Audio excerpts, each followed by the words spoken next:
on sidewalks and 100%. streets and walks. Okay, Mr. President, just go ahead and start. Sidewalks. Okay. All right, everyone, let's call this February 2 meeting of Planning and Zoning for Mexico Beach to order.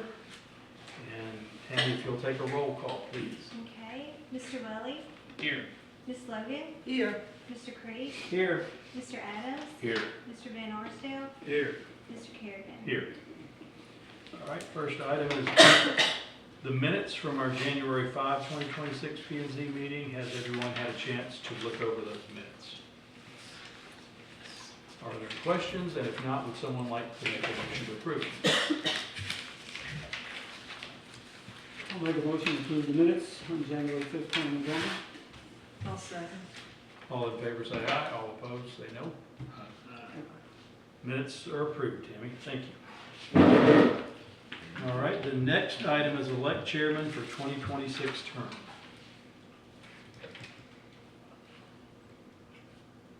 Make a motion to select Jack again. All in favor, say aye.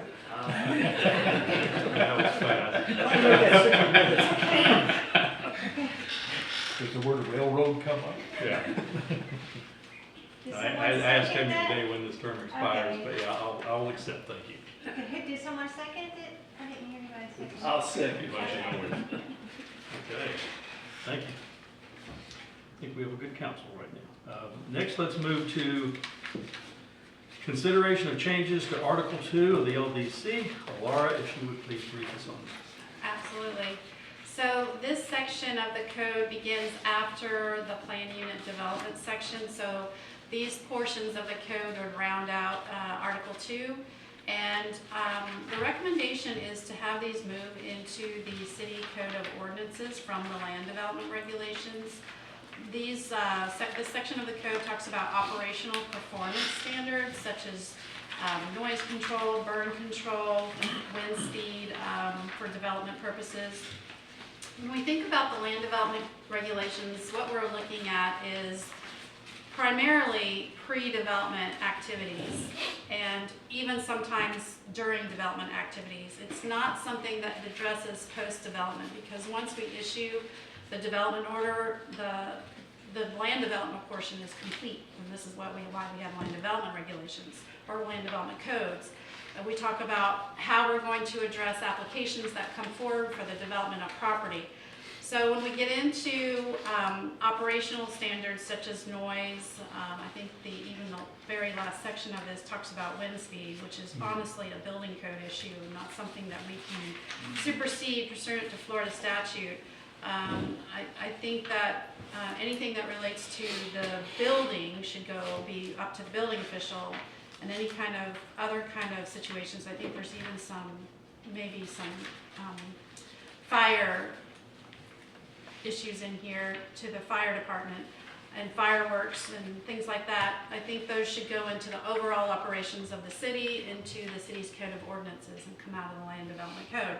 And so that is my recommendation to you, to have this removed at the time, when we go through the city council, but at the same time, then have this, whatever needs to remain in appropriate language, move into the city's code of ordinances. Okay. Let's open it up for public.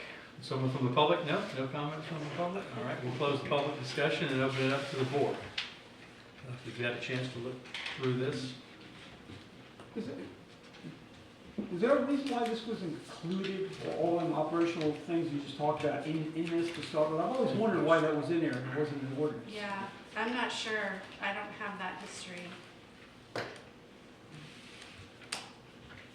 Don't know why, but it's always been in there. Yeah, it never made sense to me. That's probably the reason. It's always been in there. Yeah. Yeah. And that is your recommendation, that it really shouldn't have been in there. It's not a Right. development topic, it's an enforcement. Right. Later on. I mean, there's even a section in here on fireworks, which isn't something that we look at in land development codes.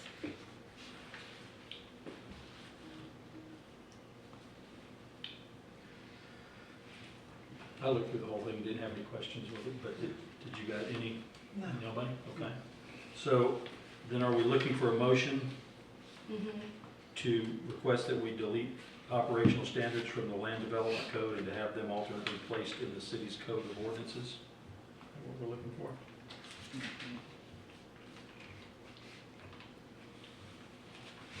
Is anyone interested in making a motion to request that we delete these operational standards from land development code and have them alternately placed in the city's code of ordinances? That's a recommendation.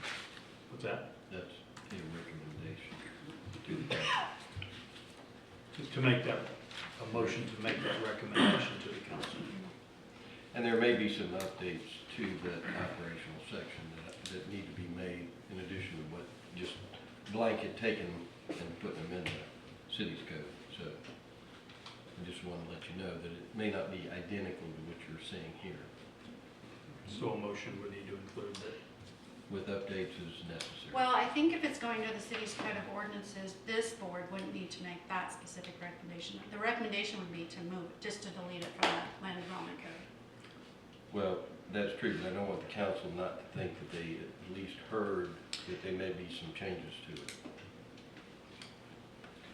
All right, I'll make a motion to recommend that the operational performance standards be removed from the LDC and moved to the city's code of ordinances, with any changes that might be relevant to the operational performance standards. I think you captured everything he recommended there. So we have a motion. Is there a second? I'll second. All right. Tammy, we have a motion from Rob. We have a second from Mr. Adams. Would you please call for a vote? Okay, Ms. Logan, Yes. Mr. Priest, Yes. Mr. Adams, Yes. Mr. Van Arsdale, Yes. Mr. Kerrigan. Yes. Okay. Next we have, Or you have that in Word, you can send it to me. It's on American Legal. That's, you're just pulling it straight Yeah. off American Eagle. Yep. oh good? Yep. Yeah. All right. The next item is consideration of changes to Article 2, Section 2.03.00, the PUD of the LDC. And Laura, if you would brief us on this. Absolutely. So to recap, we talked about this initially at the January P&Z meeting, and then had decided to have a workshop to dig a little deeper and understand the PUD process, which we did on January 26th. And at that time, Lisa brought up the 2014 code and how it had additional language in there comparatively to the current version. So you do have in your packet the section 2.03.00, the PUD language from the 2014 document. And I have made some notes, I'm sorry, 2.03.00, Plain Unit Development. And I have made some notes on that document that is in your packet. It should show up in red font if you've got a color copy. But I did look at this section and compared it to the one that I had drafted and realized that there are a lot of commonalities here. One of the differences I did note, and I did make a change in the portion that we should consider actually, is previously this was considered, as you can tell in the language, a zoning district and not an overlay district. So specifically, there are sections in here with that language that talks about the PUD as an overlay, as a zoning district. So that's something I support fully, that this becomes a zoning district rather than an overlay district, because an overlay district, as we talked about with the shopping center district, it doesn't replace the underlying zoning, it adds to it. It adds another layer of regulatory measures. So to be clean about this, I think that the PUD should be considered an additional zoning district, and we can still leave it in section 2.03.00 of the code, but we'll refer to it as a zoning district, so that when someone applies for a PUD, the underlying zoning would go away and this PUD would come on top as a zoning category with the PUD documents that the applicant has provided and put together. And then it would be included in the land development regulation, which is pretty standard, as that whatever that district, Sweetwater, or whatever that district is called, is part of the code. So that is one recommended change I would make, because I believe the version I put together for the January meeting refers to it as an overlay district instead of a zoning district. So you're saying that you recommend that it become the zoning district and not the overlay? Yes, Okay. yes. Question then. Well, I just want her to finish and do the public discussion. Then it's our- Sure. So, for example, if we go to page 20 of the 2014 document, part where it says eligibility and use, and then minimum development standards, part B, it talks about, in part number 2, office, institutional, and convenient commercial facilities, yada, yada. When located in a commercial land use district, no maximum percentage of combined floor area applies to commercial development. And so this is, we're not going to create a overlay, so this kind of language would be confusing if we retained it. So I suggest that not be carried forward. If we go to the next page on part C, configuration of lands, the tract of land for which the PUD application is made shall be a continuous unified parcel. That's in the current draft that you have that was developed for the January P&Z. We do state that it has to be unified and it has to be contiguous.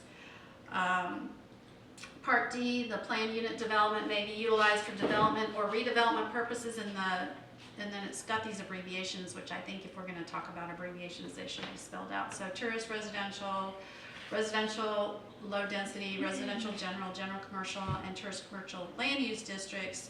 But as we had discussed at the workshop, practically a PUD must be in a category that a mixed use category on the future land use map in order to have mixed uses in the PUD. So I don't know that the residential, we still have to talk about whether or not we're going to fully require a mixture of uses, or if we're going to require a mixture of housing types, or what the PUD parameters are overall, but we need to discuss that today is how that will be drafted.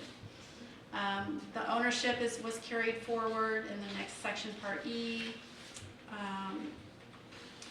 So we have on part 2.03.03 on page 21, concept plan information package. It currently, or the 2014, I should say, lists that professional services are required, and then it goes on to describe persons registered in the state of Florida in the following professions: architecture, civil engineering, landscape architecture, land surveying, land planner, and then it lists parameters of experience and education. And so this is something we need to discuss.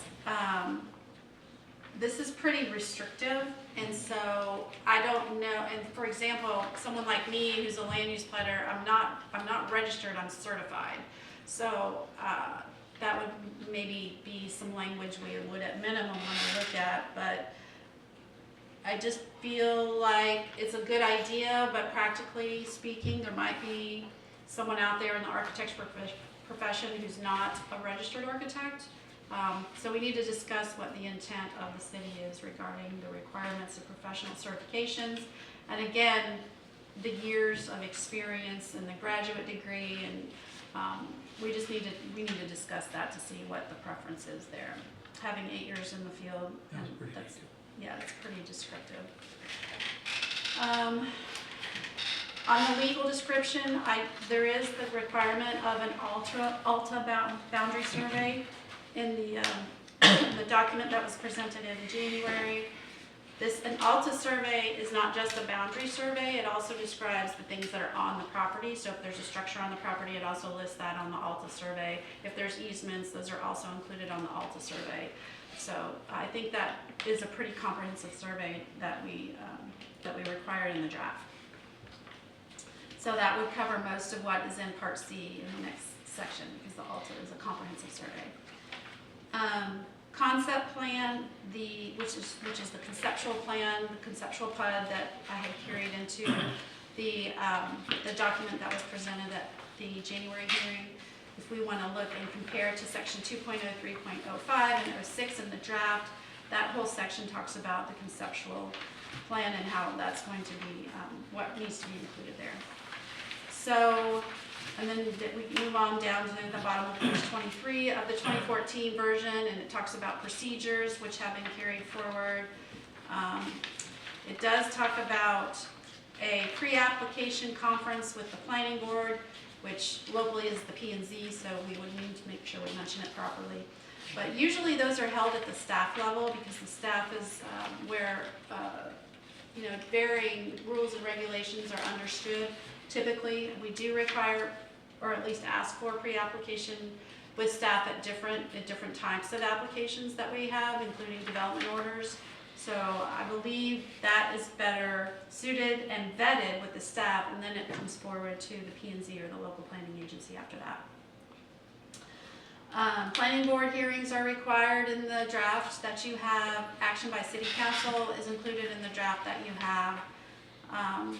Application PUD concept plan in the 2014 draft, this was approved by the city council. But I believe that the concept plan should be vetted through you and through the city council, but an adopted plan wouldn't come until the final version. So they come through with the conceptual plan in the draft that I put together, go through the process, get your input, get the city council's input. They have 6 months to make adjustments accordingly, and then they have to come back for the final, what we call the final detailed plan, and go through that process again with you all and then the city council for approval. This will give them more opportunity to understand maybe what some of those negotiations need to be for the PUD, for people to have, for the city to have some benefit out of this, and gives them enough time to adjust accordingly. Final development plan is what I call the final detailed PUD, and that is in the new section 2.03, the draft section 2.03.06. Let's see what else was here.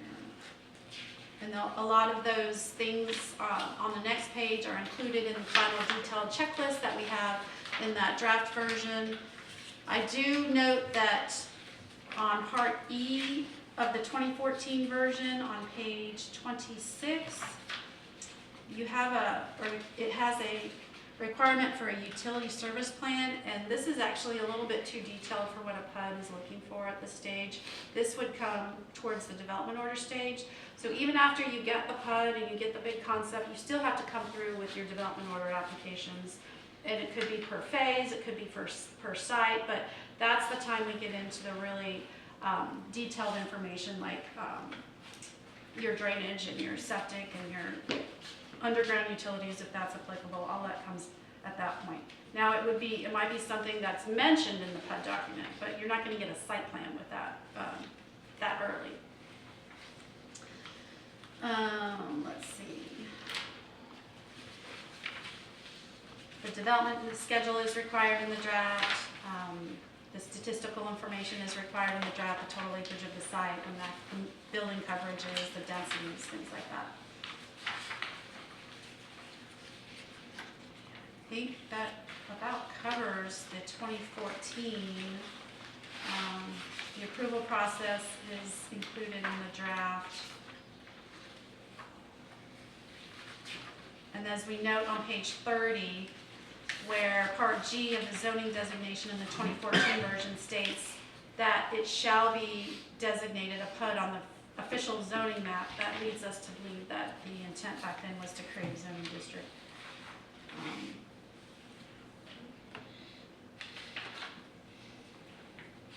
And if there's any other questions, and then you get into mini PUDs, which I don't believe we're going into at this point. So if there's any questions on the 2014 versus the draft for this year, 2026, we can do that now for clarification, or we can move into the draft version. Let's go ahead and open the public discussion. We don't have a public discussion. Yeah. And Tammy, do you have another full printed deck? I read the online version but didn't print the whole thing. I only have specific pages that I Yes. had questions on.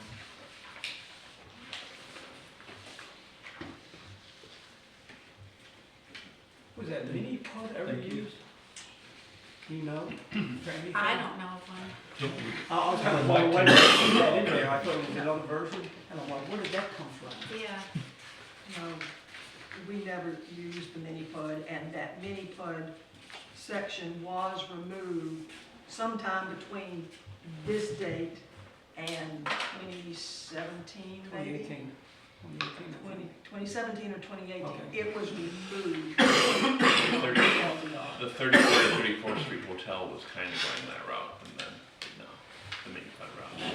Remember the 20, the 33rd? Yeah, I remember Yeah. that. Was it going? They were going that route and then abandoned it. And then abandoned the project entirely. Laura, did you have something else to review before we get into the public discussion? The only other thing that we would want to do is go through the draft version that you have. But if there's questions on the differences between the two, we could do that first. Yeah, let's open it up to any questions. I'm sure everyone's looked through here and has maybe some.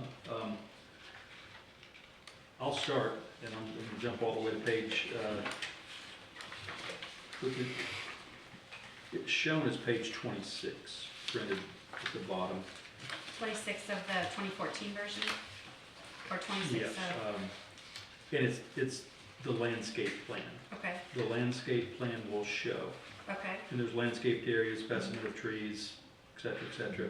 And this is something I've been working with Mel on. mhm, Should this show, or should it state that we should see the boundary dimensions? Because I've had various landscape plans that I've reviewed that they show the trees that are intended or the shrubbery, mhm. but the boundary measurements aren't there, and that's the measure you use to calculate 1 tree per 50 feet. So, when we're talking about a PUD, it's almost like a conceptual idea of what they're gonna do. And as long as they follow the parameters of that PUD document and that map, that PUD map, which may have a mixture of uses on it, when they apply for their development order, that's when we get into that kind of detail. We just need to, when they apply for their development order, we need to check against the approved PUD that they are following the development order, and if it's that site specific, then we need to make sure that, say they decided they would install 50 trees over the entire PUD. We just need to make sure that they are doing that along the way with the phases. So maybe they have a phase that the first phase they'll install 10 trees, and the second phase they'll install 20, and so on. So we just need to make sure that that phase, that they have 10 trees somewhere on their site. So it's too much of a detailed bit of information to have a layout of where the landscaping is going to go at the PUD stage. That would come at the development order stage. Okay. Mhm. So are you saying that would come from the landscape architect on his drawings? Yes, it would come as part of the package that we require for development or site plan review, which Uh-huh. includes the landscape plan. Uh-huh.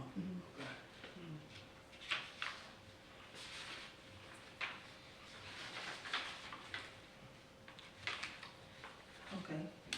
Shall I? Mhm. All right, let's go to page 21 in the old version. And go up to D, location. And if we make a PUD a zoning category, then it must be in the mixed use on the future land use map, or are we saying that it can go into any? I'm confused there.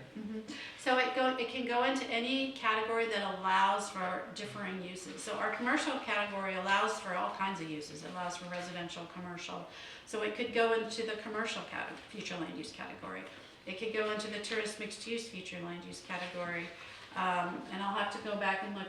I think the tourist commercial allows for both commercial and residential uses. It could go into that category. So it could go into any future land use category that allows for at least 2 uses. Okay, again, my concern goes back to, and I had an issue with the old one, allowing PUDs with at least 2 uses in the residential neighborhoods, in the residential zoning. And then you stated in the workshop, if I'm correct, that they could have a residential only PUD with 2 types of housing. Do I have that right? That's what I have marked for discussion, whether or not we want to allow this PUD to be a requirement to be more than 2 uses, or if we want to allow PUDs that can have a mixture of housing types. That's something we need to discuss and how you want to move forward. Not to step on you, Lisa, but regardless, when somebody comes with a PUD application, it has to fit into the future land use. It has, what they're asking for has to be allowed by the future land use Yes. map, correct? That's right. And so I think what you're getting at is, are they making a zoning district to overrule that? Is that your concern?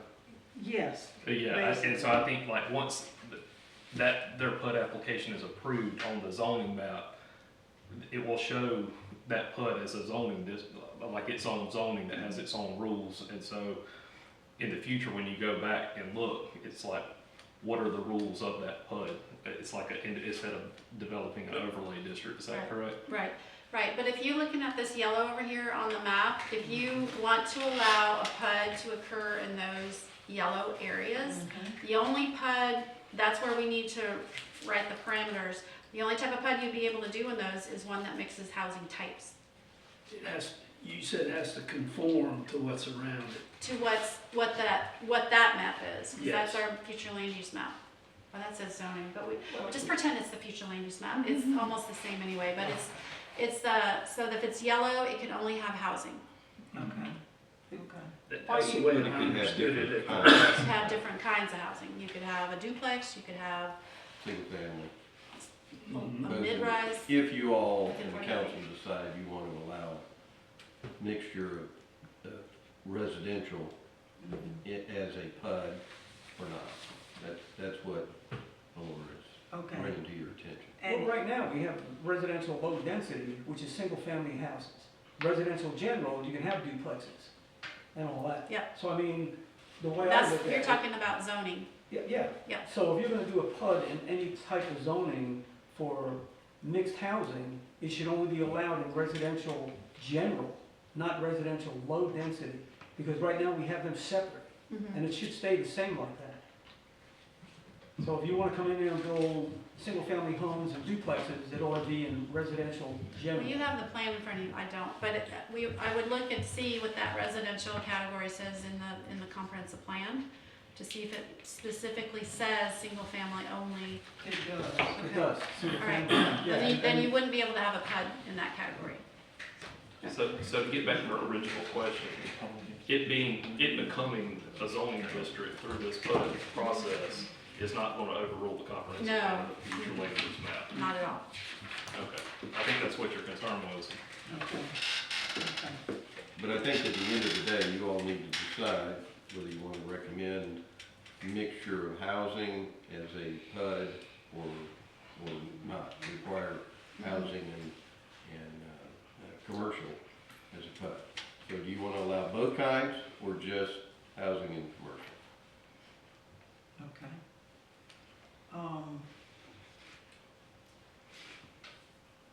Then, I understand what you said, and that clarifies it somewhat. But what you just said, Mr. Sloan, I wonder if we allow a residential PUD with two or more types of housing in it. Even though it wouldn't be able to go into a residential low density because that's just one type. If you go into residential general, It says Could- multifamily. what? Residential general is single-family or multifamily, so it could go into Meaning that category. Duplexes and Yeah, triplexes. triplexes. So, We have that now. yeah. But could it end up being a bunch of townhomes with one or two single-family homes in it? Or one or two duplexes? That's what you need to, so if we decide that we're gonna have a mixture of housing types, then we need to have limitations of, you have to have a minimum threshold of 10% of one use and a 90% of another use, or whatever that percentage ratio ends up being, but you do have to, I think it's best for you to lay out what the minimum percentage is of one type of housing. Yeah, that becomes Yeah. my concern, because what I'm seeing in my head is, if we go into residential general and we don't have a very specific limit, we could have a vast majority of townhomes, quadplexes or triplexes, and in a neighborhood where there are not those. And that would destroy the character of the neighborhood, in my opinion. That's my concern about this. But currently in residential general, you could have that today. Yeah, I mean, like, Yeah. We do, but we don't have it. We could, without even being a PUD. It would be simple. So You the could only distribute advantage that for a all developer to do a categories. PUD in that kind of situation is if you're looking for differing relief from other parts of the code, the zoning. So if they want maybe different setbacks, or if they want maybe different impervious surface or something, and they want a trade-off, then they might go the PUD route. But otherwise, you're right, there would be no reason for them to do a PUD. so the only reason to go for a PUD is for them to get something and for the city to receive Right. something. Because also you got to remember, we in the city council have to see a benefit to the city to relax any of the standards for any PUD to be approved anyway. Right. And yes, I understand that part, but I have also seen where the benefit to the city has been completely ignored in so many years. Remember, I've been coming to these meetings I for get a it. very long time. I get it, and we discussed, I think at the previous two meetings, that Mhm. we'd like to get some updates on where requirements are and that have not been met. Yeah, so, I mean, Why I'm make it simple, just thinking, restrict it? Say, you can't have a PUD in a residential general or residential, low density. Just make it in commercial/residential. Right now, you can do anything you want in there. You can build houses 48 feet tall if you want. So just leave it to that category. Say, no PUDs in residential general or residential low density. I mean, I gotta look at the future, and I looked at where I bought when I came here to Mexico Beach. I looked around me to see what my zoning was, to see what somebody could build on the next street and everything else before I put a house there. So I mean, if you look at that in the future, I wouldn't want to be in a residential neighborhood and all of a sudden, oh gee, look what's coming in on the next street here, we're gonna have a whole bunch of this or that. So it ought to be excluded from residential neighborhoods and just let the PUDs go in these other ones, which you have 3 other categories to do it. You have the commercial, you have a tourist mix, let them go into those categories. then I think we should recommend that it only be allowed to have PUD in The other commercial. 3, The other three. yeah, the other 3 zones. I think that would be the best. So You right have it in, now, the draft states that you have to have at least 2 differing uses. So differing housing types are not differing uses. Differing housing types are residential. So in the draft that was submitted for the January hearing, it does say in Part G of the eligibility section that you have to have at least 2 differing uses and must contain at least 2 differing housing types. Differing housing types may include accessory dwelling units. Differing uses may include residential, retail, restaurant, office, public offices, institutional, and services, and other uses as provided by the city council, approved by the city council, sorry. So that's the current proposal.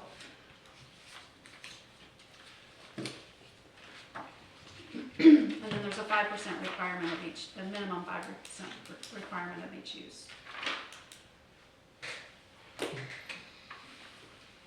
Well, By excluding the way Rock articulated, do we prevent ourselves from getting any potential benefit if the city is able to negotiate a favorable benefit in your experience when you've considered PUDs for other places? I want to make sure I understand your question. So, is your question by excluding a PUD? By from- limiting it to those districts. By allowing a PUD to come into a residential district, which can still only be residences. But if we exclude any PUD from that district, do we potentially prevent a beneficial PUD? Well, it's hard to say because you never know what is in somebody's vision, but, it's possible, yes. That could contain a park or something. Yes. That's what Amenities. public institutional is the one I kept thinking about, is a park. Recreation. But we have a lot of parks already. In your current existing town, And we're only talking about the current existing town. We're not talking about future annexations, are we? I'm talking about We the have to current. think about that. that's Yeah. future planning, yes. Yeah. But what will be annexed will probably not be built by our standards anyway. So, But we can't predict that. yeah.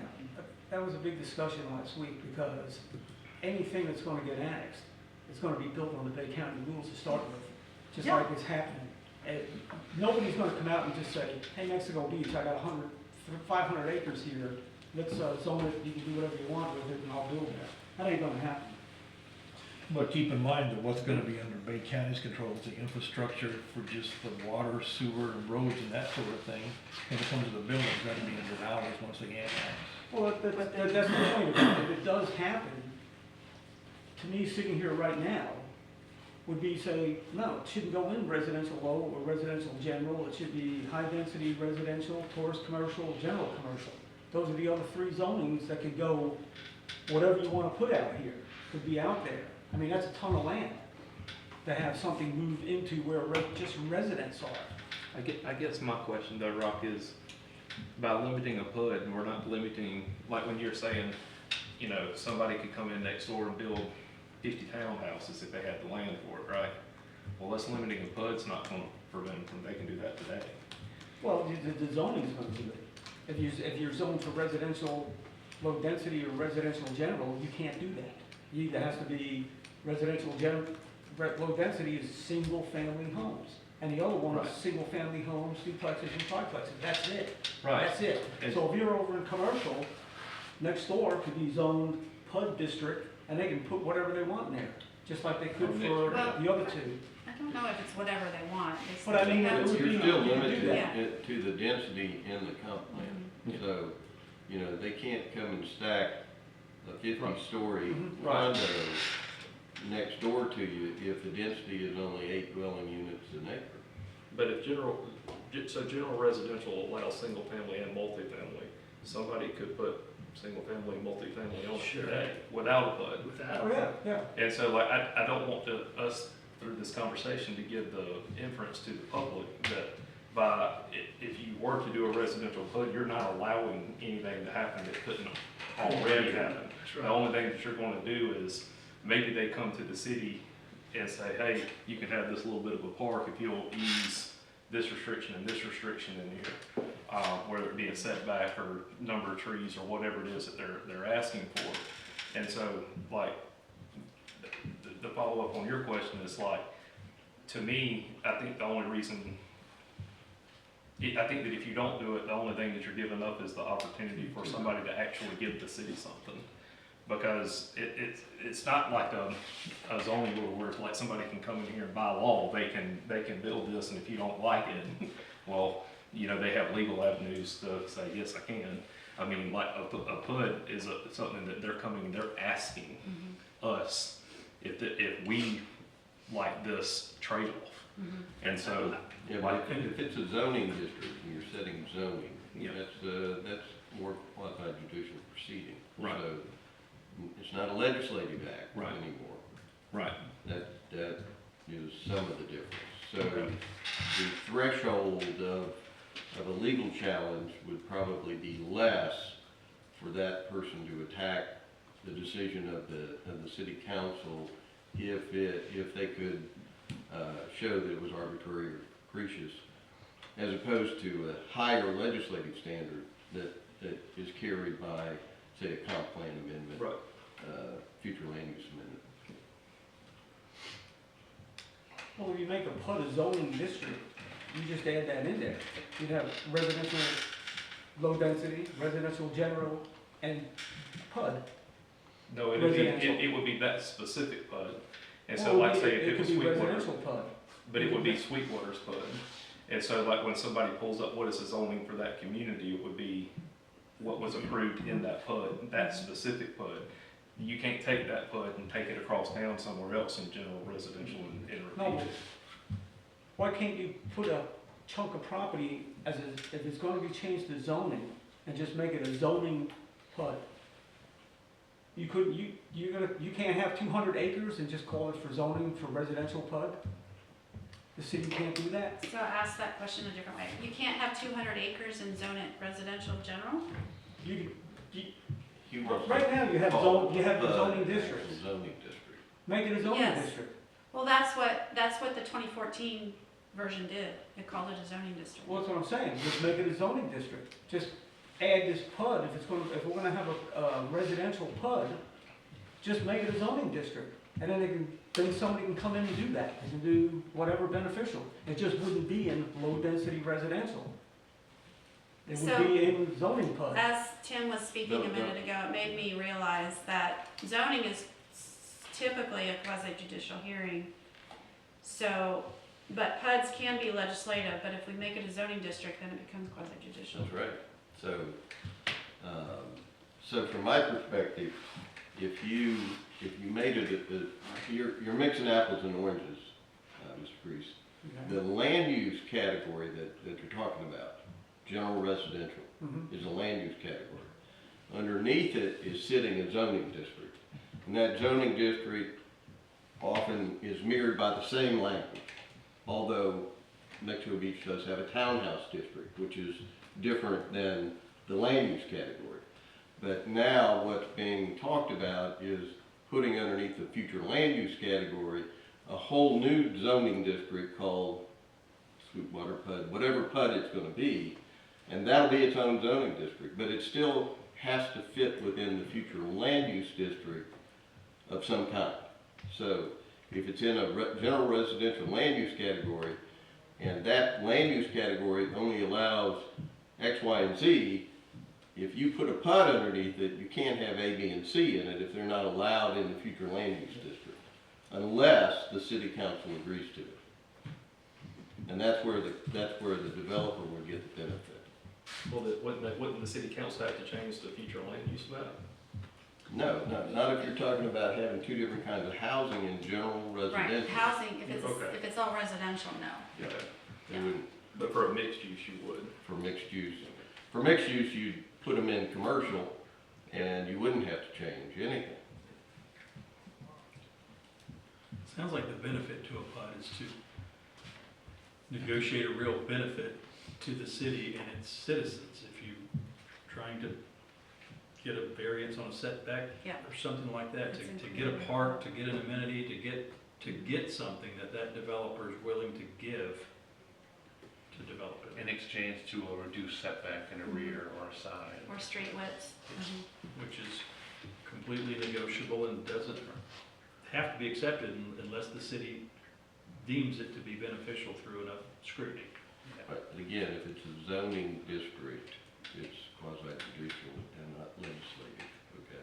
So you need to understand the different standard.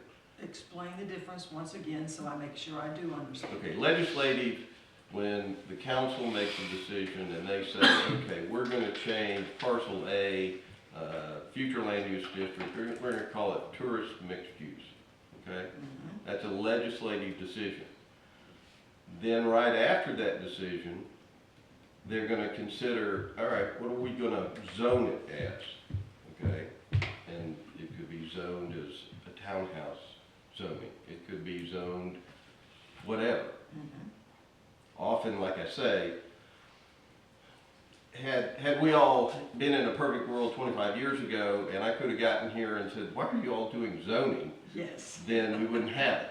yes. Because it would have purely been legislative for a small town, that's typically all I see. But that being the case, you've got zoning, you've got to implement it, and if you do, the standard on a quasi-judicial decision is based upon clear and competent evidence, and it can't be arbitrary and capricious. You can't have the council just wake up and say, you know, we just don't like that PUD. We just don't want that PUD. That's going to be a better attack by the developer Uh-huh. than if the council says, you know what, we don't want that land over there to be tourist mixed use, we want it to be residential. And as a land use, that decision is very difficult to disturb. As a zoning, it's easier to attack. I'm not saying they can do it, I'm just saying the standard is a little bit lower. I can put it in very plain terms. I'm sorry, A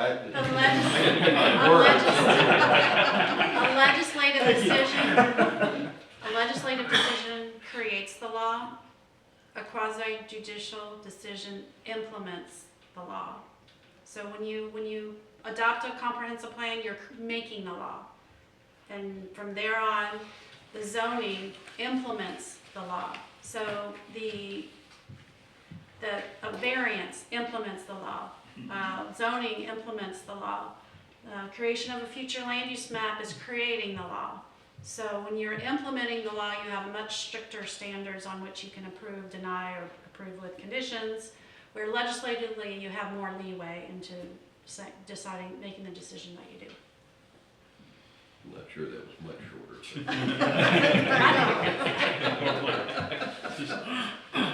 All you need to remember is that if you're legislative, it's got a higher standard to be set aside. If you're quasi-judicial, it's a lower standard that the court is looking at in deciding whether or not it should uphold what you did. Okay, so if it's legislative, then the city has a better chance of getting its way. Yes. Correct. If it's quasi-judicial, the developer has a better chance of getting his way. Well, I don't know if I would. I don't think I would say has a better chance of getting his or her way. I think the developer has a It's better harder. legal argument than a legislative decision. Okay. Well, I know what I think, but let's hear from some other people. Well, how would you regulate what we don't own for city limits? I mean, if the city's going to expand, how would you even regulate that and say future land development, this is what's going to be there? You can't regulate anything outside of the corporate limits. That's what I'm municipal saying. limits. So I mean, No. Mexico But Beach, I feel like those discussions about what's happening should occur before any development plan is approved by the county, because you have to make sure you can provide the water and sewer and the police and the fire and all those services that they're gonna require when they want to annex in. That was the Farmdale discussion. Mhm. They had their PUD approved by the county. yep. Yeah. And again, if you think about what did the city get out of that, I'm not sure the city No. got anything. No, But the PUD was approved by the county, and so all the horizontal was done under the county standards. That's right. And then they annexed in, and now the vertical is done under Mexico Beach standards. So I hear what you're saying about you don't want to necessarily short circuit a discussion with the developer, but if those are if that process is going to be used on other potential annexations, then the city has to realize that it may not be getting anything if the county Exactly. approves the PUD. Exactly. Pretty much what's going on in 386, the same thing. Pretty It looks much. like that's already planned, that's gonna be on the Bay and Gulf County. And then if the city wants it, we'll give it to you to get water and sewage. I mean, that's pretty much how this is going. That's what I've seen and how we've expanded, that's how it's been. And we've got another 120 acres directly across from Farmdale that will eventually come in the same way. And you see the brown up there, and then you see the gray. That's all St. Joe land that will eventually probably come into the city if y'all are talking about future annexations. Maybe not in our lifetime, but all of that has to be under consideration then if that's what we're talking about. So, nothing keeps any of these developers from getting their best deal through Bay County, then asking us to be annexed, and we have very little control over what comes in.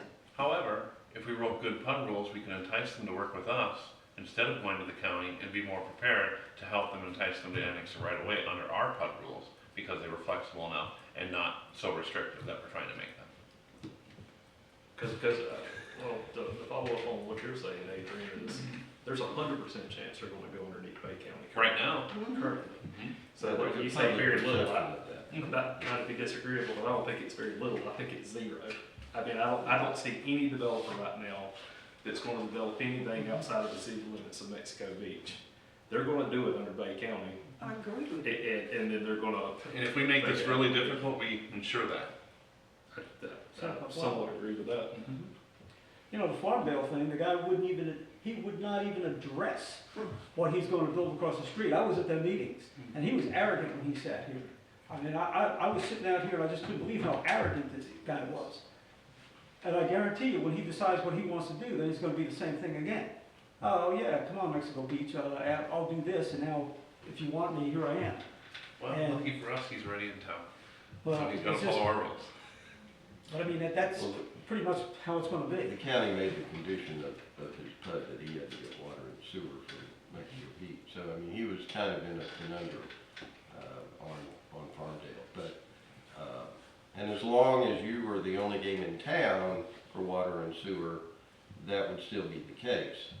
Now, if somebody were to circumvent Tyndall and run a long water and sewer pipe down there, get the ability to service that area, the Brown area or whatever, then that'd be a different story. But right now, at least you're the only game in town for water and sewer, so long as you have the capacity. Exactly.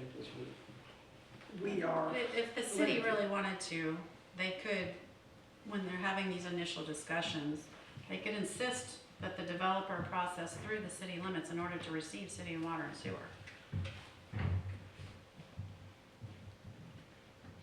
So, You what do you will mean be by deemed process? Yeah. to process any I'm kind not of, sure you'd see the development. well, then you wouldn't, then they wouldn't develop there. Yeah. Well, I It's a mean, just- location that works for them, they'll do what they need to do. I mean, we just heard from the Nichols thing down here. I mean, bare minimum is $1.5 million, just upgrading a couple of lift stations to even supply anything to them. And the paper company on the water side, the Gulf side, they already said that they can't build there several years ago because we don't have the capacity to send everything back out. So they can't even build over there unless that pipe that's 20 years old, the main sewage pipe, gets redone. And they don't know where that money's coming from. That was Should be won by addressed. That them. should be the burden of the people that are going to be, that Well, should be that's what I'm addressed to saying. you. So right now, I mean, we're supposed to be. pretty much limited, to me, what we can do with a PUD is what we have right now, is pretty much it. Not to even worry about outside, because that's, to me, that's not gonna happen. Today, 30 years from now, it might. well, I would hope that in 30 years, they've updated the LDR. Got more water and sewer capacity in 30 years. That would be- One would hope, but, That would be a good thing.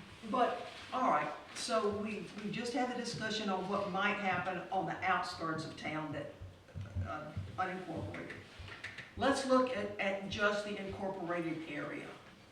We've got so little, as Rock just, we've got so little land left to even consider for a PUD that I see no reason to have a PUD that does just residential. Let's just put it in the 3 commercially oriented zoning districts and be done with it. And I think this is getting overly complicated here. Well, what's the mini PUD? That's Oh, that's a out, whole nother that's, nightmare. It was It a was- smaller acreage. it was Small. up to 3 Oh, yeah, acres. That was nothing like 3 houses around me could be a PUD, and build whatever you want. We eliminated that back in 2017 or 18. We I took it just from- saw it, I mean. Yeah, it was in what she printed from the old, for 2014, but it was eliminated by both planning and zoning and the council. Okay.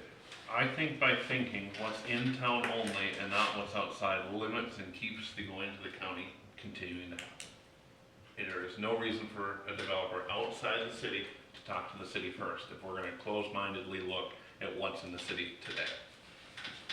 That's just my opinion.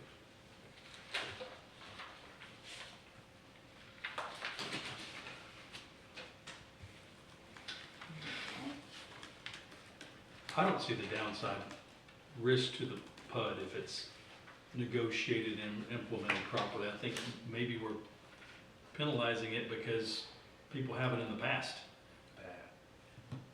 And not looking at what one could be and could do for our city. We've been abused in the past, Lisa, and that's why. Yeah, I mean, I've got 25 years worth of meetings where I've sat in where this did not, excuse me, did not work. It was abused. And what makes me think that 25 years of consistent pattern is gonna change?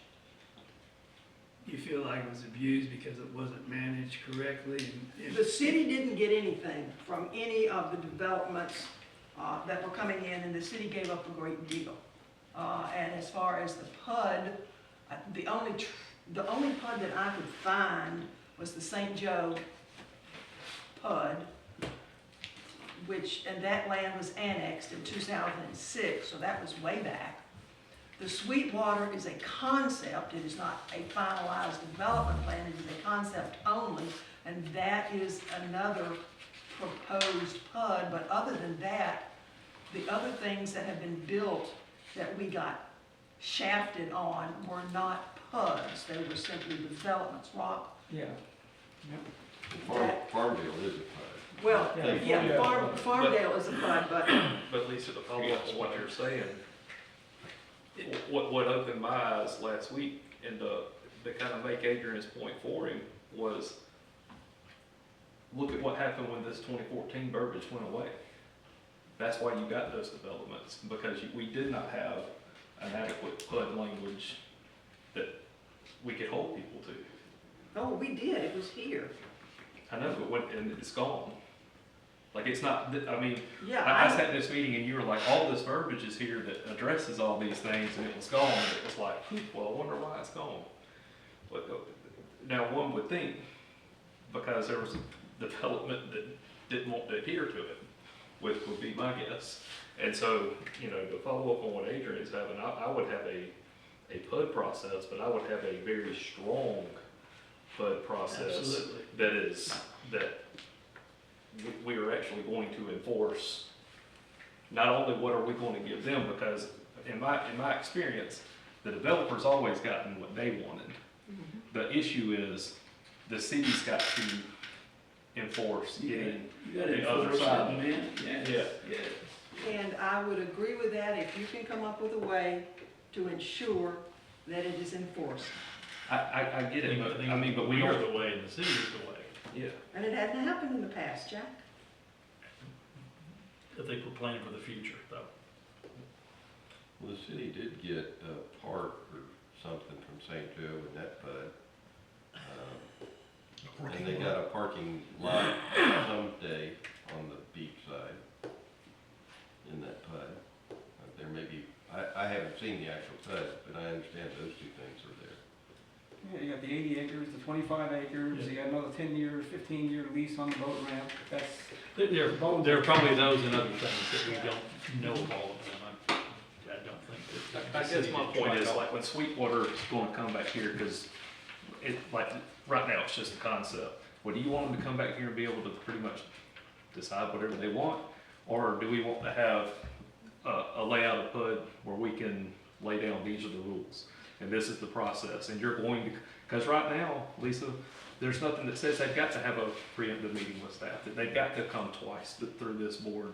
They can just run it very straight to the city council, and just boom, one vote and it's done. And Mary, that was my whole point in bringing the 2014 in here, because this disappeared not because it was voted on to take it out, it just disappeared from the current regulations. The only thing that was voted out was the mini PUD. Somewhere along the line, all of this verbiage disappeared. My point in bringing this was to show you, yeah, we had it and it needs to go back. I completely agree with you.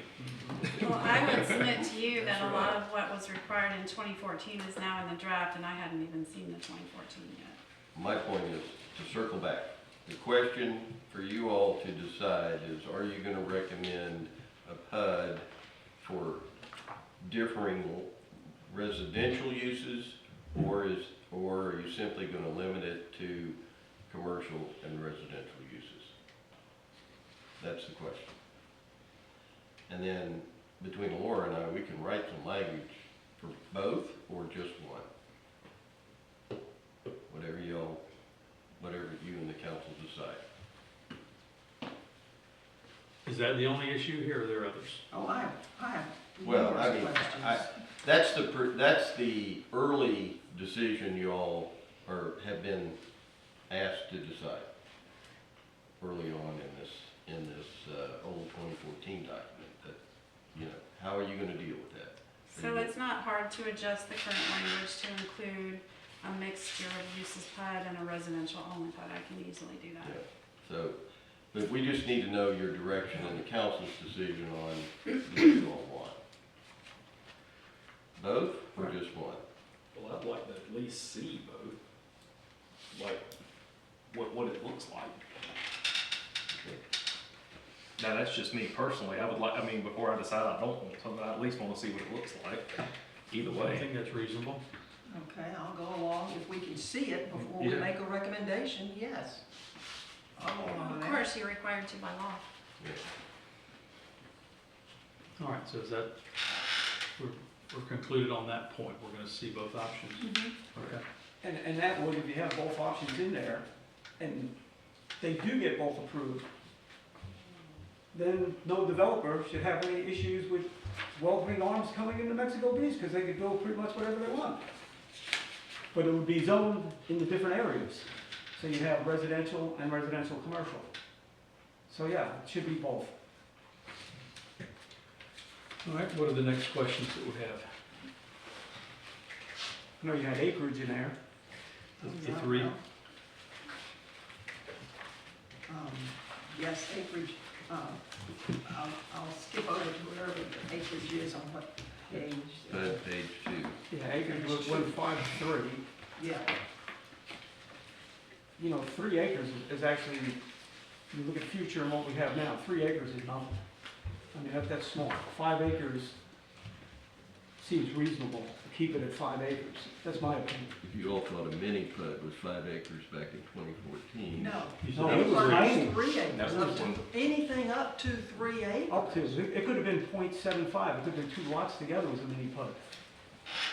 Well, 3 acres is pretty small. Yeah, It's very 5 small. acres should be minimum. It should be minimum 5 acres.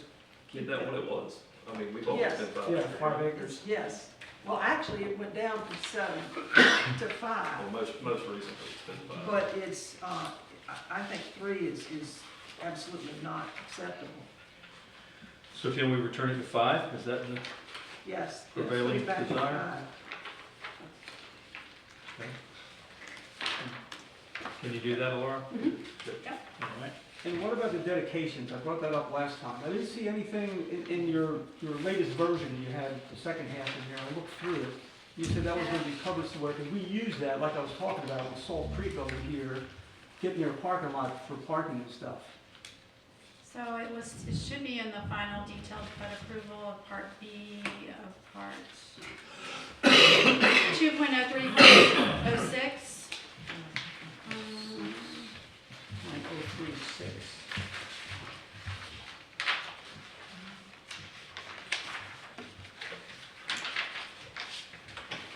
PUD-5. Any applicable covenants, grants, easements, dedications, or other legal instruments in final form that will be associated with the development of the PUD, Part G. What page are you on again, Laura? This is on page, PUD-5. yep, 3/4 the way down. Part B, final detailed PUD approval, Part 1, Part G. Stacy, G.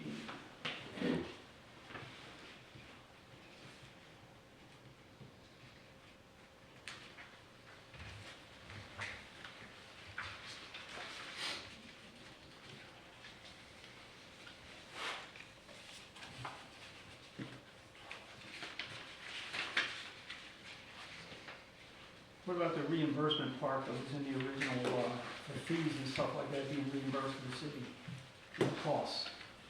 Is that anywhere in there?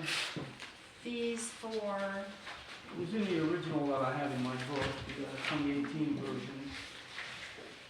Fees for reviews and such, What's that? for review, like, Any kind of cost the Anything.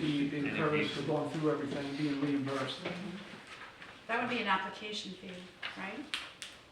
Well, the problem is though that often those fees don't come in until towards the end.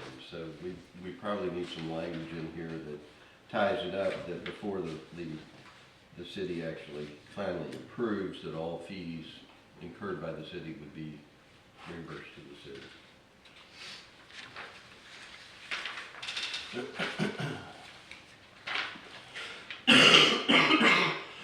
Okay, let's continue on page, go back to page 2, where we were at the 5 acres there. PUD 2, under G, the PUD must contain at least 2 different uses, at least 2 different housing types. Different housing types may include accessory dwelling units. Okay. Y'all remember accessory dwelling units and the absolute mess that we went through? I would not like to see any kind of a PUD that had accessory dwelling units and the rest of the town has been excluded from it. Accessory dwelling units, I don't like that. We've gone through this battle. Well, unfortunately, you're about to be preempted by the state this year in the session on accessory dwelling units. Wasn't that something for taking care of like It was- birds or something like that? It went It through, wasn't just it an- went through session last year and didn't get adopted, but it was one of the, it's a low number bill, so it was one of the first bills that was presented this year by Gates. He brought it back. But it hasn't passed yet, has it? I can check the status, I don't know how it's many, through committee, I'm pretty sure. yeah. What? It's through committees, I'm pretty sure. I think it's about ready to. So we have no say-so on accessory dwelling units Well, then? Probably after July 1st, but that remains to be seen. If it passes and if it's either signed or not Just be vetoed by aware. the governor, then it would probably be effective It July won't, 1st. it's not gonna get vetoed. You've been vocal. It's, And that wasn't for taking care of relatives or family, that was for just, the only limitation that it has is that you can, as a local government, say, you can't rent it for less than 30 days. You cannot. You can say, as a local government, you can say you cannot rent it for less than 30 days. And you have to monitor that somehow. So But it can be rented for more than 30 days. Yeah, accessory dwelling unit, yes. It also says that you don't have to live in the house, the primary structure, the primary house, you don't have to live there. Well, But anyway, we'll see we're how gonna that digress on that, but legislation I wouldn't get too wrapped around accessory dwelling units right now. okay.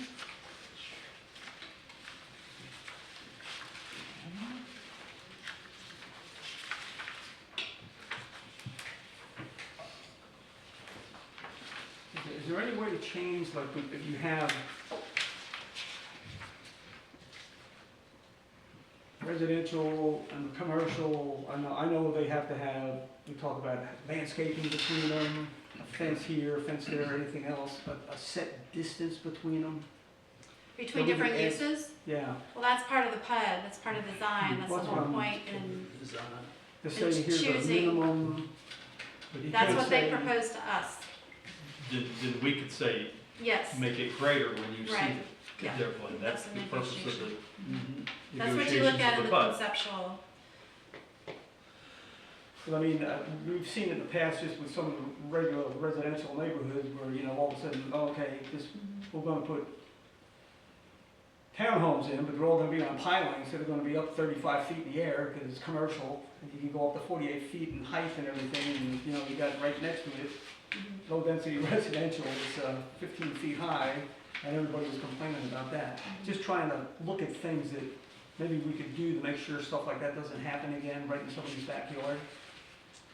So you can't set a boundary between stuff like that. well, Right within now, the it's separated PUD, by a street. they're buying into the whole plan for development, if you're buying into a PUD, so you should be aware of what you're buying into. Yeah, but if you already have a house there, you didn't buy into it, somebody else is building Well, next if to the it. PUD has already been That's approved, all. if they've already started construction of houses.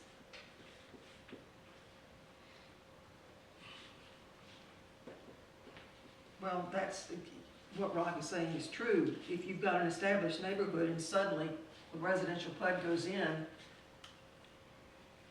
nobody bought into the whole PUD because their houses were already there for years. So there is a requirement on section 2.03.04, part C, no height of any structure shall exceed 48 feet. No structure within the PUD shall exceed the height of a structure outside of the PUD boundary by more than 20 feet in height unless the setback distance between the structures exceeds the height of the structure within the PUD. So there is some protections there about existing uses that are outside of the PUD boundary and the height differential.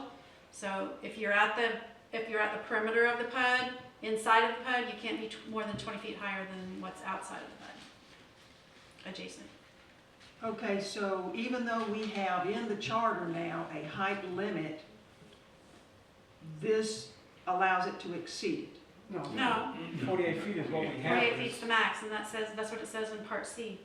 But it says no structure, Yeah, so if you have a house that's 20 feet high on the outside of the PUD, you can't go More than 48 feet inside the PUD right next to it. You can only go 40. You can step it up incrementally, but not dramatically. Now, that's also just for our city limits right now. That's It right. has nothing to do with expanded city limits, there's no limit on that. That yeah, was voted on just for what we have now. yes, yes.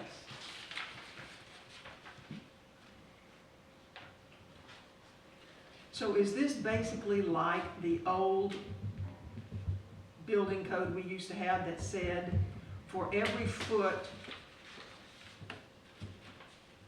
there used to be a 25-foot height limit, and it was under Chris Hubbard, he got it removed, that you couldn't block your next door neighbor.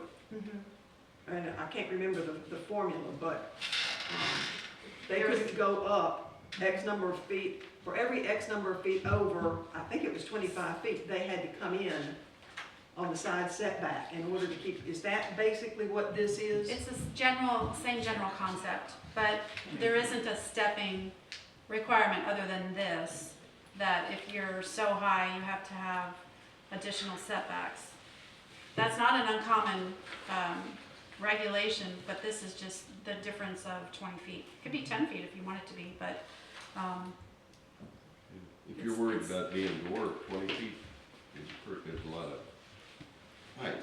If you don't like 20 feet, then as Laura said, you can make it 10 feet. Mhm, I would like to see it change to something lower, mhm. because we had that regulation of making sure that the people were not blocked before, and unfortunately it was taken out. But I would like to see this lowered, I would think 10 feet.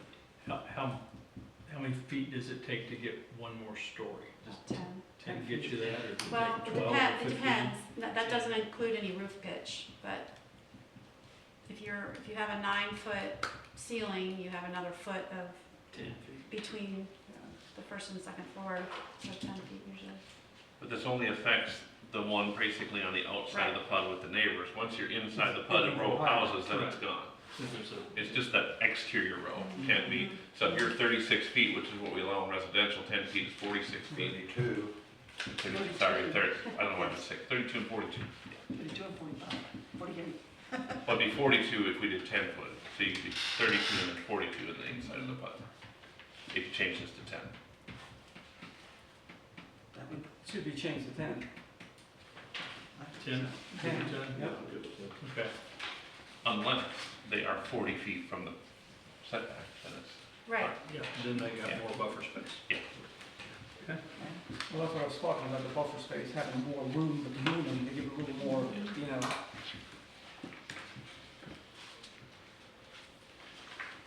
All right, who else has a question? I had a question on phasing. You had 10 years in there to complete. Where did you, is that just a number? Do you have that now already, 10 years and 5? It just seems like a Which long section are you That's in? for a complete thing, like the paper company, they got like 6 phases in there. So I mean, the water side is gonna be the last one done, and that could start another 5 years from now. It just seems long to me. Well, it That's depends on- on how that's big on and how many page- houses you're talking Yeah. about too. That's on page PUD 4, number, looks like. J, It's Or J. new M, yeah. New M, old J, or, Yeah. or, I'm not sure. But, Page 4, middle of the page. yeah, middle of Yeah. that. Yeah, 10 years for, see, so you gotta remember too, we're not just talking about 5 acres, it could be 50 acres. So Could be 1,000. it could be 1,000 acres. And so 10 years on 1,000 acres would probably not be doable. They'd have to yeah, but amend. what do we have here that would take 10 years to? I mean, could we? It's all market-based though. Could we do it on some type of scale, like number of units? Like if you're gonna build up to 20 units, you have 24 months. You know, I mean, obviously, if you got 1,000 acres and you're gonna do a 900 unit plus commercial, it might take you 10 years to get that built out. But I think just blanking it to 10 years. I don't think it would ever happen here, but if you had a Margaritaville, go on the north end, it's gonna take 10 years. So it says that the first 5 years, you have to have 50% complete, 50%. and then 10 years for the entire. What happens if they have it at the 5-year mark? Then they would have to reevaluate, they would have to come back for a modification of the PUD, And reapply and start over, right? possibly. I think there's a percent they're allowed to wiggle with administrative approval.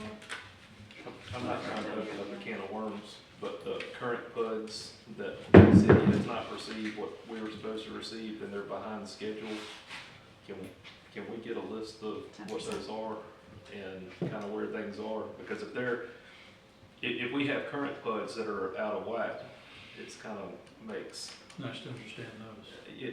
you know, we kind of need to see what the issues were with them and where did they go wrong before, so we can adopt language to address those types of issues. We really right now only have one, right? Mel, did you hear that Salt Creek. request? Do we only have the one St. Joe PUD and the potential Sweetwater as PUDs? The rest of that list of developments that you sent to us, there's like 12 or 13 on there, none of those were actual PUDs, were they? They You are were, correct. they were simply developments. Mhm. Okay, so we It's only just got Salt the 2 PUDs. Yeah, Salt Creek and Sweetwater. Uh-huh. That's Right, it. but weren't there some issues with some timing of the city receiving some things on those PUDs? Yes, Jim Bush brought that up in maybe January. Well, Sweetwater should be expired because they didn't get building permits. Yes. Well, I guess the point of what I'm trying to say is, can we identify some issues that we've had with some past PUDs so we can adopt some language, so in the future we don't have the same problems, and so we'll have a process, like if at this point you haven't done this, this is what it's gonna look like, this is what the process Yeah, looks like. That would be a question for Mel. It should be commercial, because that was the big one down there. Their commercial property, not 1 acre has been developed, anything What cleared phase is or that in? anything else. What Yeah, phase is I don't that think, in? I don't think they're behind schedule on that. Yeah. I think it's a future phase that we agreed to. But yeah, that has to be part of the 5-year, because that was in the original, where the apartments were, right around the boat ramp, was supposed to be like strip mall around the outside of that. And then between the apartments and the townhomes, there's another big section in there for commercial. So none of that has been touched. So that stuff has to be done before they go across the street. I don't think, your current PUD language doesn't have a phasing requirement. The current, this I is, thought it had 10 years max in the one for It does. Salt Creek. Well, if you turn to page Yeah, 6, it it says, has. on B, it's 10 years. that's new language. Is That's it not red? existing That's the language, red. yeah. Well, let's see here. That's what it Well, and one thing, in looking at 50%, you're talking about 50% of the land, 50% of the total construction. That's right. What is 50%? Of the development plan. Yeah, but how are you measuring that? If you've Well, you have got, a schedule, remember? if you've They got were 500 required- houses and 50 commercial areas, and they go build all of the commercial and say, oh, we built 50% because we've done all of our commercial. I just want to be clear on what the 50% standard is. So, Well, Is they have a schedule of what they're going to build that's required. so So it's there should be based a upon total- their schedule. Yeah, there should be a total of, residential units, and there should be a total of square footage of non-residential uses. In the final detailed plan. So it's Yeah. both. Yeah, in the review of the phasing schedule up front, that should be made clear. Yeah, they're required to submit a 50%. phasing schedule if it's applicable. I guess this is a question for you, Melanie. Do we have somebody, is somebody in the building department or somebody, is there somebody that's keeping up with these schedules on these PUDs and kind of staying on top of that, or is that just? Well, if there's no schedule right now, it doesn't matter, but what I've found, I'm not dug in as deep as I need to. What I've found so far is a report from Dewberry's engineers about the whole PUD. And it does have a schedule that's detailed, but it goes to like past 2039. It was 20 years when it first came up. But then also remember that the schedule that we were presented with St. Joe, with the development sections, you know, they do sections or phase 1 through 4, or whatever. Then they kept modifying it because of market conditions. And so it is totally different from what we approved or what they gave us. So they have not held to what they told us they would, and they keep coming back and saying it's based on market conditions, so we're gonna build more of the townhouses instead of this, and we're not building the retail yet because of such and such market conditions. So there's no control over the phasing. I guess that's to get back to my point, why I was kind of wanting to report on Bad that. language. Is like, because as we're going through this PUD, I'd like for there to be language, and maybe it is true, maybe they can provide a study to the city that shows the current market, you know, maybe when they do their PUD, if market conditions drop 40% over 3 years, their time gets extended 10 years, or whatever, they can pause. But at least then we're not sitting here mad and going, they're not doing what they're supposed to be doing. You know, it's easy to sit on one side and say that they're not doing what they're supposed to do, but it's also our responsibility as a city to ensure that we have the correct language in here to prevent issues that we might view as negative from even coming up, or how do we address them when they do come up? Yeah, and each phase comes for development order as Yes. They've got 5 phases with development orders right now, I think. Yeah, Since we have questions on this PUD for the next meeting, Mel, could you just bring us all copies of this, of what the city council approved on this current PUD? That way we have them to reference. And by current PUD, you mean St. Joe. the St. Joe. Yeah, I think they've changed it now, it even just says future, it doesn't even have numbers anymore, phase number. Yeah, but The the only start timing- under this though, it just says 3 years. The only timing I see in your current regulation is that the PUD must have an active building permit within 3 years of the Yep. date of the approval, or the PUD development plan approval is withdrawn and the underlying zoning district standards apply. Yeah, that's a going right now, yeah, 3 years to start. I just think that the citizens, you know, that think that the developers are just controlling everything, and, you know, the city, I think that what they want us to do is to ensure that what they are expecting and what they're, you know, because a lot of times all somebody sees about a PUD is what they hear when it first passes. And then 10 years goes by, and then you've got citizens that are going, oh, well, that was just some backdoor dealings and all this type of stuff.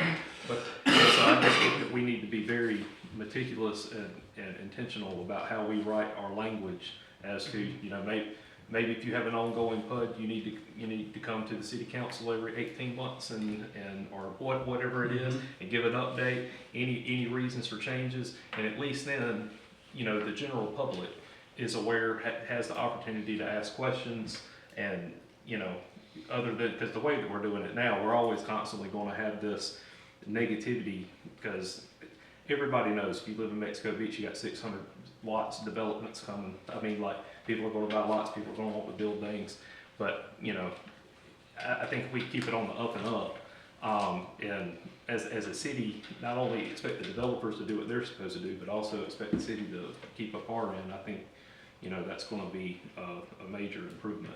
And it's fairly common, right, that PUDs are constantly evolving Mm-hmm. over time as it starts. And Well, I like your, But to monitor that. Yeah, evolution. yeah. I liked your suggestion of making them come in, having language that requires them to come to council meetings every, you said 18 months, whatever, every 12 months or whatever, and give an update on I it. think once a When year it is not too much Or, to ask. or if there's some language in there, or if you've made a substantial change. An update of how you evolved inside. Yeah. Yes. Like, so if something changes, I think that needs to come before the public. Absolutely. That's a very good idea. That's not the other side of the There road. is a threshold that they get That side of to the road. be able This side to of the change road. it, and it's approved administratively, because a small minor change Right. might not need to come to the whole process. But Sure. above that threshold, they would have to come back through. What else do we have?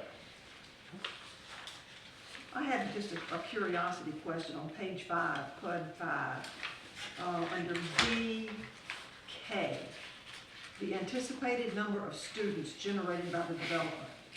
Why do we need to provide a number of anticipated students In when 30 we, years, we might have a school.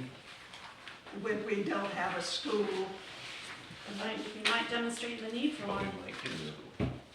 I think you. Future. What's wrong with that? And, Oh, I was and curious. every It's city Yeah, a has curiosity a, question. has It's an important agreement to with work the with the school county. district and letting them know your development order activities so that they can be aware of what they might need to plan for in the future. Bay County might give us an elementary school in 20 years. There's an agreement based on the school district with every city, Okay, and there are certain requirements. okay, thank you. Good question. What else?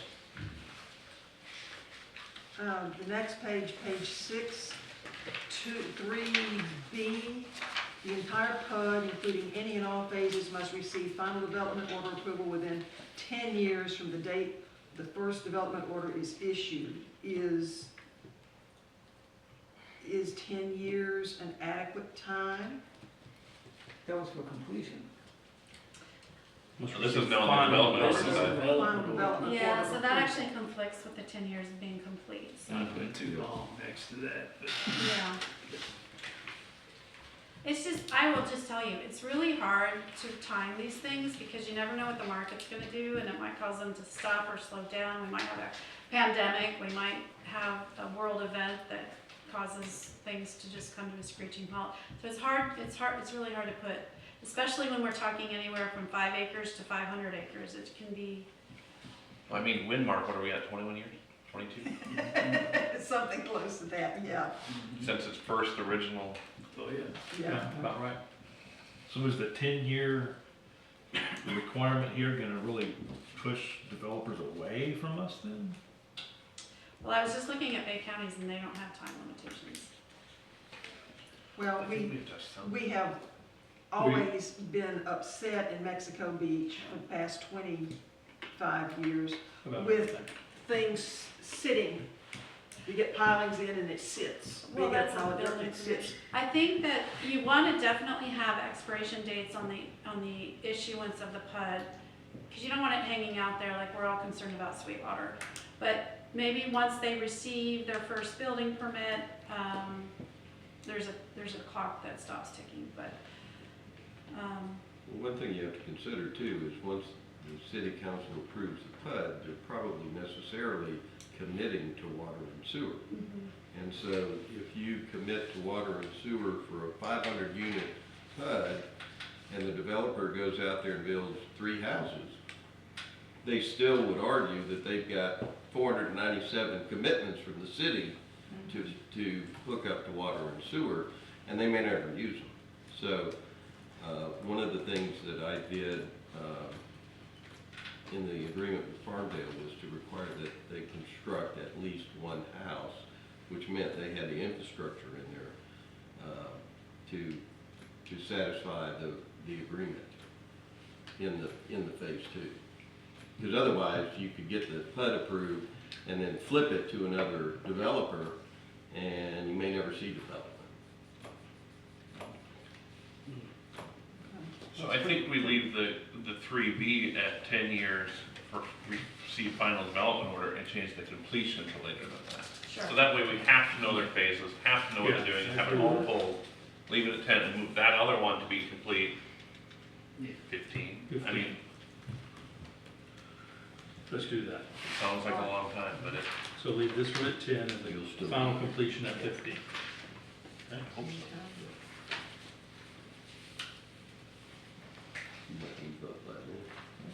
Into the voting. Rock, you good? Yeah, I didn't see that, I mean, I've been through this over and over. Those were the three issues, the big issues. Now, where was the 15, Jack? We're changing the 10 to 15. Oh, you changing the 10 to 15? The first 10, not this 10. That was on the The end. final that was- completion. Build out. was J. The end was J, Yeah. on page 4. Ah, I'm on the wrong page, sorry. Changing M to And 15.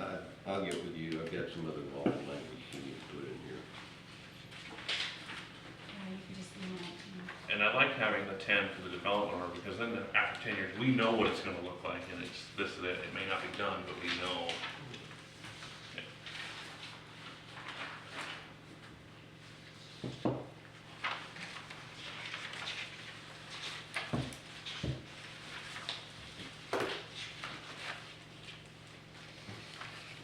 Well, believe it or not, I think I've asked all my questions.